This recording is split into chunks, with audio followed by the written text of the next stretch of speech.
My talk's structured a little bit differently than Arvin's. And I think the two talks ultimately will complement each other well. Arvin spent a lot of time talking about the appropriate selection of candidates for focal therapy.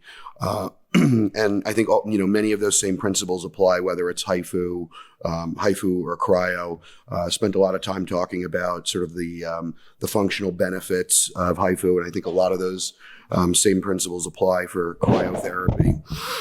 What I am going to focus quite a bit on in my talk is why one may consider doing cryotherapy in place of HIFU. We kind of think of cryo as almost like an outdated technology because it's been around for so long, and that HIFU, because it's newer, just must simply be better. But there actually is perhaps a signal out there for why performing cryo may be preferable to HIFU, and I'm going to sort of talk you through what that signal is, and then you sort of decide for yourself. And then I'm going to end the talk by sharing with you how we've basically taken this old technology and now brought it into the 2023 here, and sort of dressed it up in a new way where we could deliver it in a much more focal fashion than we previously were able to. So disclosure is so relevant to this talk. Again, consultant for Coelis. So just to start off, I think everyone in here certainly appreciates that there are significant benefits to treating prostate cancer. Although, some recent trials have thrown sort of a wrench in the works here a little bit. For instance, the PROTECT trial and the PIVOT trial, these, had some limitations. But regardless, I think, across the three randomized controlled trials that have been done, whether it's death from prostate cancer, which was shown in SPCG4, or just simply progression of local symptoms or metastasis, there certainly seems to be a benefit to treating prostate cancer. However, whole gland therapies for prostate cancer come at significant cost. These are data from Matt Resnick's very well cited paper in the New England Journal of Medicine, where they looked at EPIC scores for patients who underwent both radiation therapy and radical prostatectomy. And what we see probably the biggest declines in is sexual function after delivery of these whole gland forms of treatment. And this doesn't really seem to be improving a whole lot. These are data from Memorial Sloan Kettering, where they looked at patients who achieved an IAF score of greater than or equal to 26, so very high degree of potency after radical prostatectomy. This line here is for 12 months, this is for 24 months, and then this is in time down here on the x-axis. And what they basically have shown is that really, sort of around, if not south of 30% of men will only 30% of men will be able to achieve full potency after whole gland therapy. And this is very simply because the neurovascular bundles run alongside the prostate. And when we deliver whole gland forms of therapy, we, despite our best attempts at nerve sparing or contouring our radiation therapy to avoid these structures, we end up injuring them or causing some form of neuropraxia. This image didn't project quite right, but what this is a tractography image which shows the individual nerve fibers that run through the prostate. And we now actually understand that it's even more complex than just simply a neurovascular bundle. There are nerves that sort of run through and interlace throughout the prostate as well. So it's not only about avoiding the neurovascular bundle, but treating as little prostate as possible will maintain as many nerve fibers. So partial gland treatment offers the potential of oncologic control with decreased side effects. And this is a sort of a concept that's that isn't just for prostate cancer. It's a concept that is held throughout the field of oncology. We do distal pancreatectomy for pancreatic cancer, lumpectomy for breast cancer, partial cystectomy for bladder, partial gastrectomy for stomach, and so forth. And all of these forms of subtotal treatment are looking to spare patients side effects while still achieving oncologic control.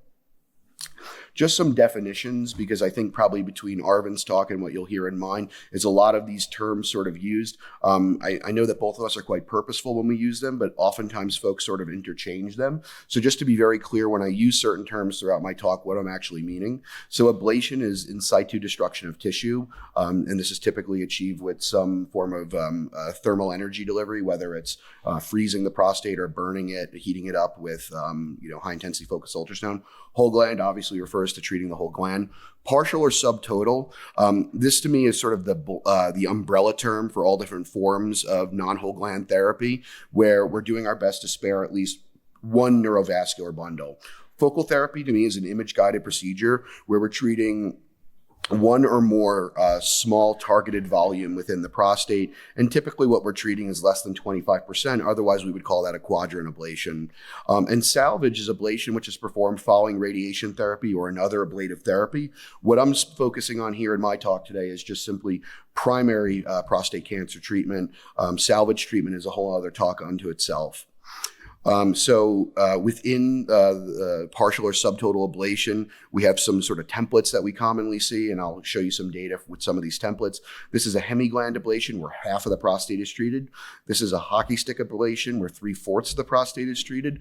The considered subtotal prostate cancer treatment subtotal ablation of the prostate because one neurovascular bundle is spared as well as some normal prostatic parenchyma.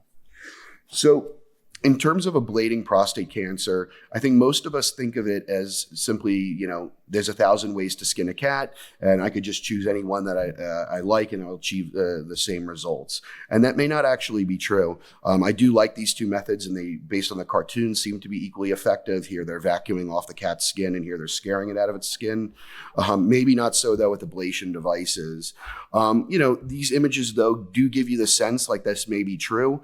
Here's images from basically ablate and resect studies from cryoablation with 2CAD. And basically you can see you're causing coagulative necrosis to the treated areas of the prostate. And these images certainly, give you the sense like there's, sort of a nice confluent area of treatment here without any areas being skipped. So what are the currently available forms of prostate tissue ablation? The available forms include cryoablation, high-intensity focused ultrasound, which comes in two different flavors. There's transrectal, which is basically what we're talking about here today. Then there's transurethral, which is why am I blanking on the name of it? Arvin, help me out. Yeah, TULSA-PRO, exactly. There's radiofrequency ablation, which we've seen some data for. IRE with NanoKnife, which Arvin is running a multi-center trial on. There's interstitial laser, photodynamic therapy, so treatments like 2CAD. And now Francis Medical is even investigating steam therapy, which is basically the same thing as Resume, but now focused at the peripheral zone. So there's many different ways to skin a cat. Okay.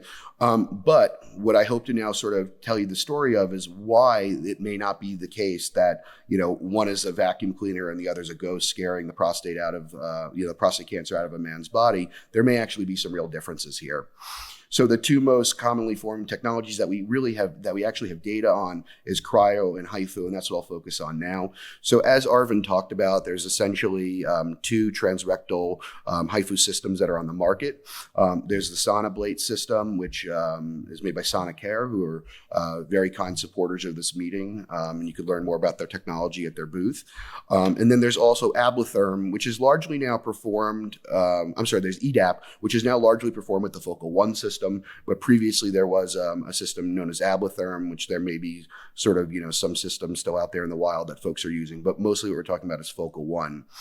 And as Dr. George had talked about, the way that HIFU works is it focuses a beam and makes almost like a small cigar tube, if you will, where the beam is focused, and then it moves through the gland, sort of stacking these next to and on top of one another to achieve this confluent area of thermal ablation to the prostate. However, one could, I think, rather immediately arrive at there's a potential concern here about incomplete treatment just based on the way that this is delivered, right? Each one of these little cigar-shaped ablation areas that you make, if it's not stacked perfectly next to the one, if it's not stacked stacked perfectly next to, the ones that are adjacent to it, whether it's on top or either side or below it and so forth, you could potentially have gaps in the tissue where prostate cancer cells could remain untreated. A similar diagram, I actually think Arvind showed the exact same one, which conveys the same point here. And that is that you could see here, these are sort of the points, the focal points where the HIFU hits. And again, if not stacked properly, there's the possibility that intervening segments of cancer could go untreated. So, theoretical concern. And certainly we have some excellent outcomes data with performing focal therapy and hemigland ablation with HIFU. Dr. George shared with you many good pieces of data which show, I think the efficacy of this treatment modality. This is just one that I, really like, which was published in European Urology, which is a large prospective registry, if I'm not mistaken, from the UK, where they have data on 625 patients.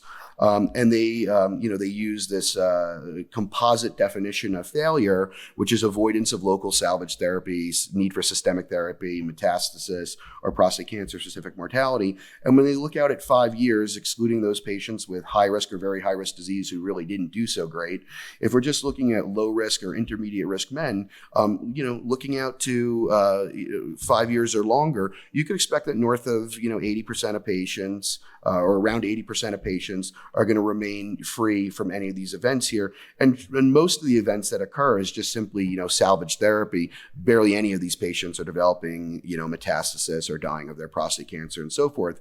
So, independent of the concern that I had stated earlier, it does seem that these patients do, very, very well with long follow-up. And the functional data is, really excellent with them. This is, urinary continence is assessed by the EPIC questionnaire, and you could see it's 95%, if not greater, for 0 to 1 pad use, and then no leakage whatsoever, about 80%, if not more.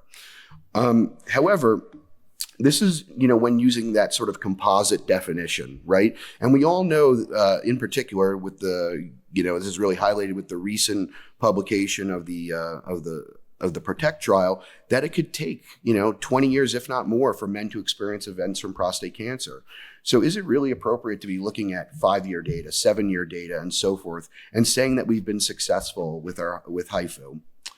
One more sort of direct measure of whether or not treatment is successful is just simply to perform an ablation, wait a period of time, and then biopsy that patient and see if any disease remains.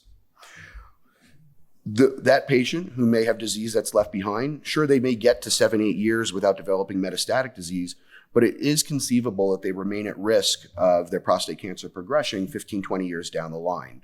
So when looking at the different ablative technologies, one thing that I am in particular very interested in is this measure of technical success. Just simply, is their prostate cancer left behind upon doing an ablation?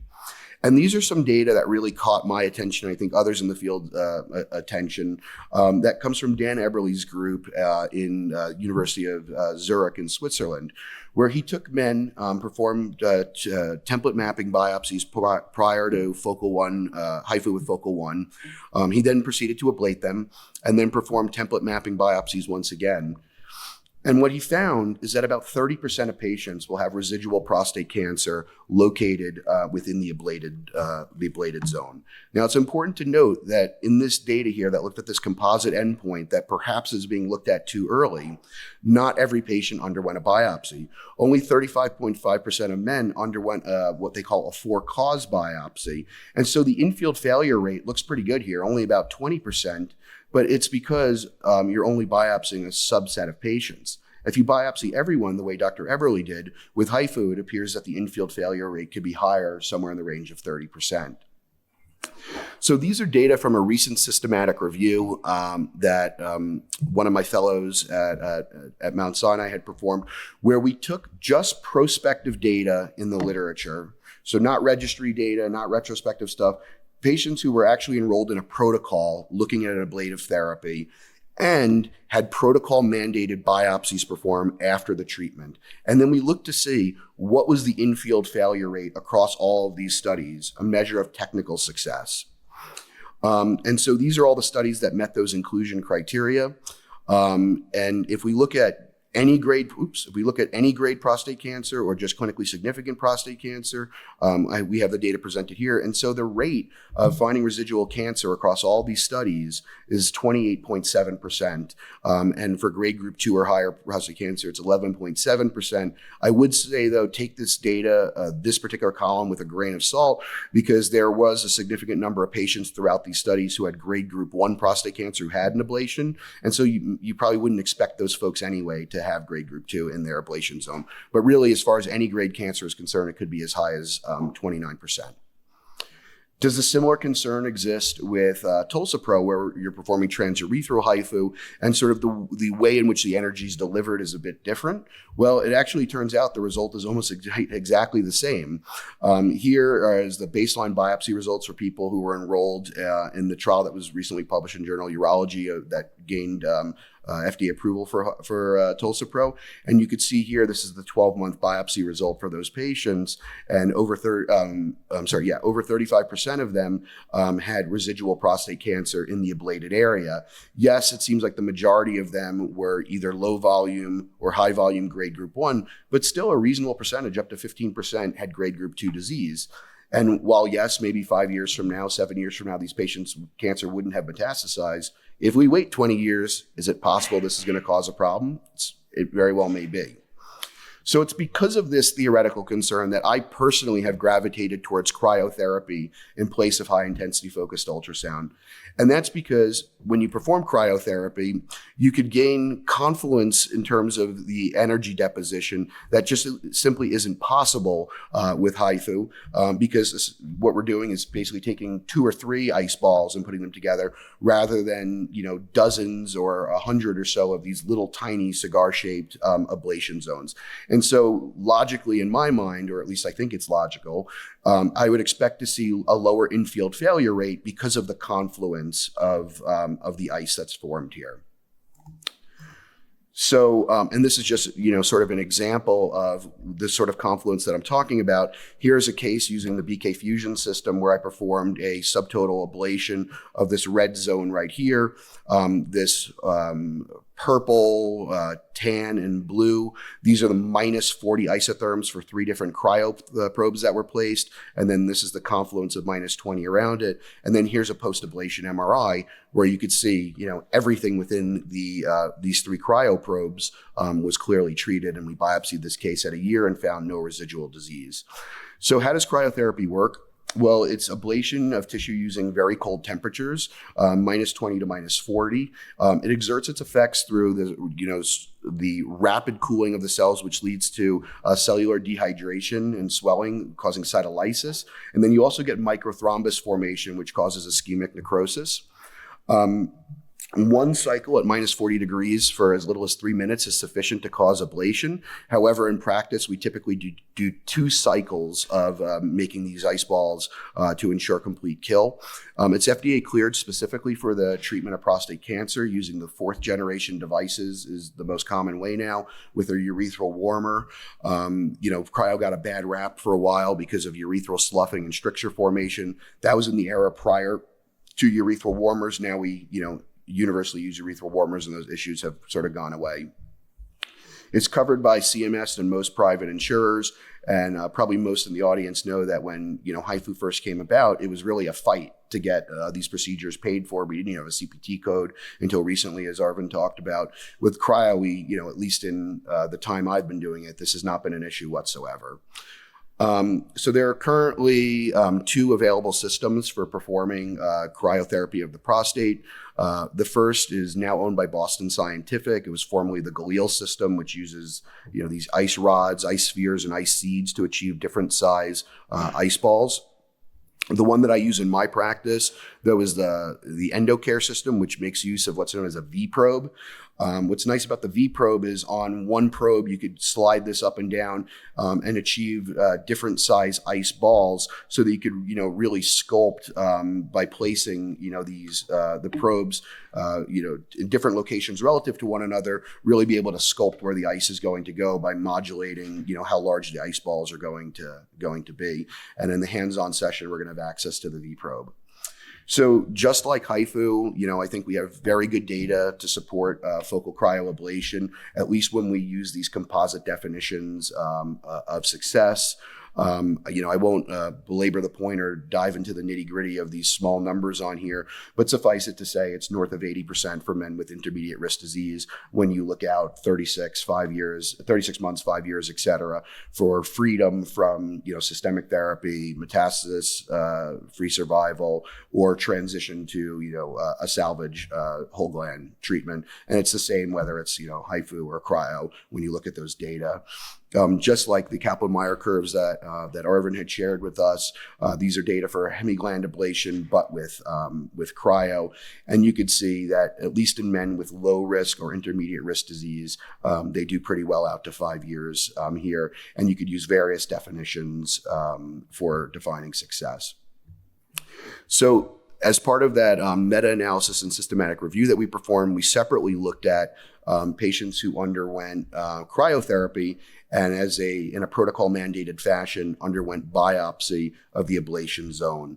Less studies available to us in the cryo literature than in the HIFU literature, but we do actually start to see, I think, what is a signal emerging. And that is that if you look at infield grade group 1 or higher failure rate, that rate comes down to 15.1%, which is half that we see with HIFU. If we look at grade 2 to 5 infield failure, the number is 8.7. Again, I would take this column with a grain because of the concerns that I said earlier. So, these are how those two modalities at least have stacked up to one another when we look at the highest level of data that we have available to us, albeit it is limited. It was never meant to be comparative between these two modalities. The analysis is performed using meta-analytic methods and so forth, which garbage in, garbage out. But we really tried our best to find only prospective studies where patients had protocol-mandated biopsies, and you could see a near halving of the infield cancer control with cryotherapy relative to HIFU.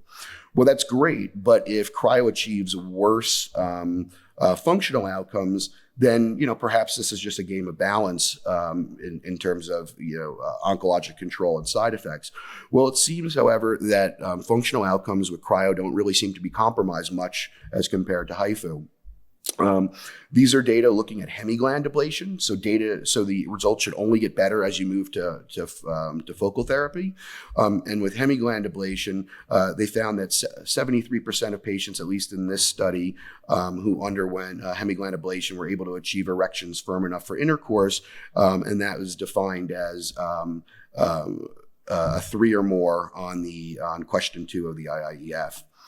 A risk of urinary incontinence, identical to that of HIFU, less than 3%. I think the chart that Arvind showed said 3 to 5%. There's no way that's true. It's less than 3%, probably even like almost 0%. Men who undergo ablation with either form of focal therapy really are not at risk of urinary incontinence.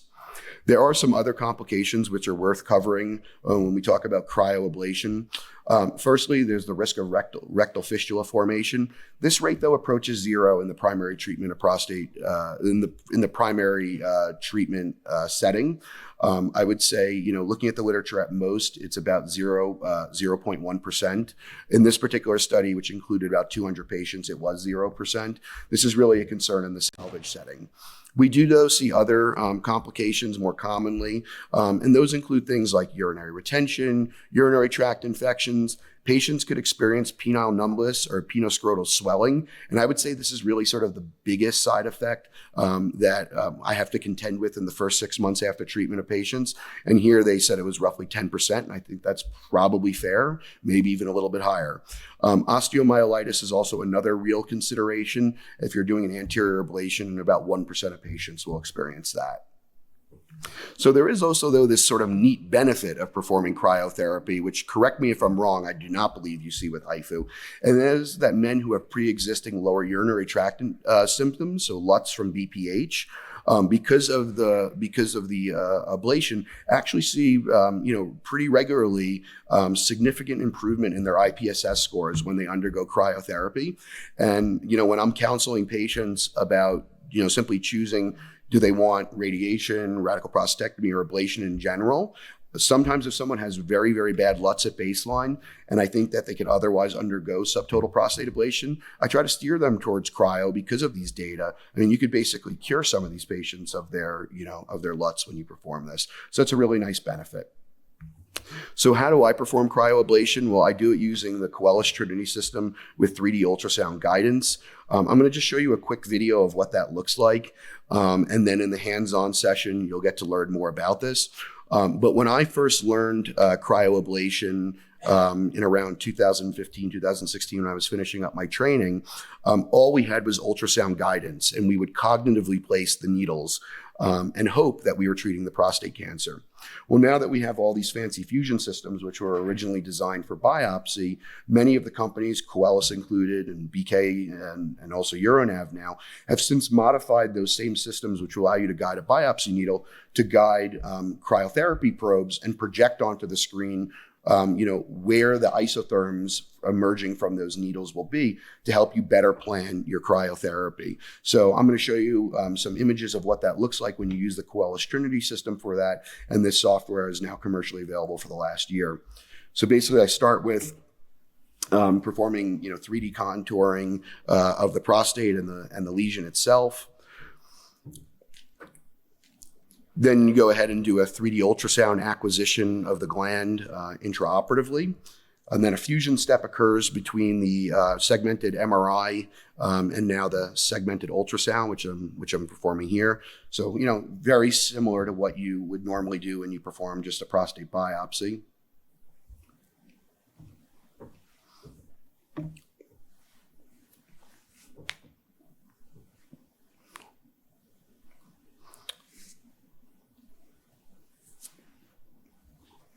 Hopefully this will move along here. Right, so then we have elastic registration between the ultrasound and the MRI images, which is what you're seeing here, sort of this checkerboard of the MRI and the ultrasound, just confirming that the two things are registered. And then this is really where the magic happens.